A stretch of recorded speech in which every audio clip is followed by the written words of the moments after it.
Hey everybody, how you doing? IntoWeapons back again with you. Got another upgrade video for you today on the Wasser 1063. This is video number 6 in the series of videos that I'm doing, changing it from its original configuration into a home defense type rifle.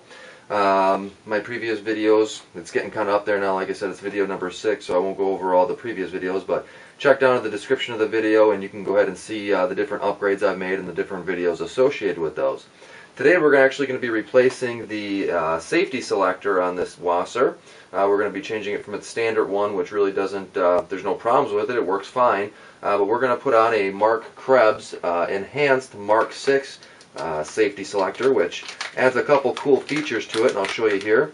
This I purchased from Midway USA, I believe, and it ran about $44, so it's, you know, it's fairly priced, reasonably priced, I think, for what you're getting.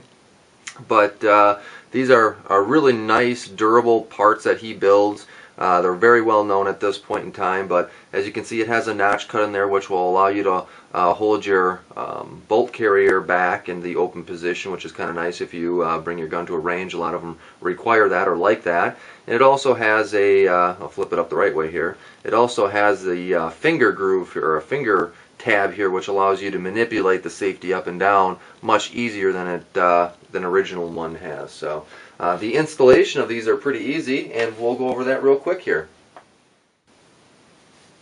Alright, so like I mentioned, the installation is very easy for replacing a safety selector here. We'll go over the process. Essentially, we're going to pop off the dust cover, remove your recoil spring, put your safety down.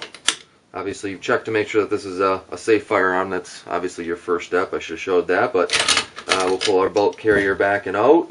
At that point then, what you could probably do is release your hammer into the decocked position. That'll just make it a little bit easier working with the parts in here. And the current safety selector, essentially what you do is just rotate it up into the 90-degree position like that. At that point then, it should be loose and it should come right out.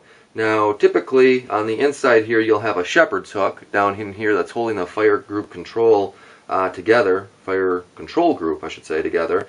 I replaced that with a TAPCO retaining plate. So replacing this safety selector is much easier than it normally would be. Typically that shepherd's hook, which is just a wire, will probably spring free once you remove this original safety. If that happens, I recommend completely removing that wire shepherd's hook and replacing it with one of these $5 TAPCO retaining plates. It is an upgrade that you will not be disappointed with, and it'll make your rifle much more dependable in a situation where if there's a failure with that shepherd's hook, your fire control group won't work and your gun won't work. So that's definitely an upgrade I recommend. And it makes it replacing this much easier as well. So from there, we're just going to go ahead and put our Krebs Enhanced 6 Enhanced Safety Selector in here, and in the 90-degree position like that, and we're going to rotate it down and down into the position there. Now, if you do have some problems with it hanging up on your hammer, what you can do, or your trigger, you can push that trigger forward, move it around just a little bit, wiggle it so you can get it past there. Generally, you won't have an issue with it, but some fire control groups will get in your way a little bit of the installation of this. So, but now we have it in, what we can do is we'll cock our hammer back down into the cock position. We'll put our bolt carrier and stuff back in the rifle. Recoil spring, dust cover,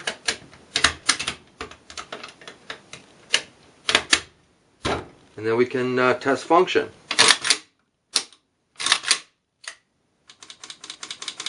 Great, so it is working, and as you can see here, I can now manipulate the safety lever, well, a little bit tight, but manipulate it with my trigger finger, which is nice.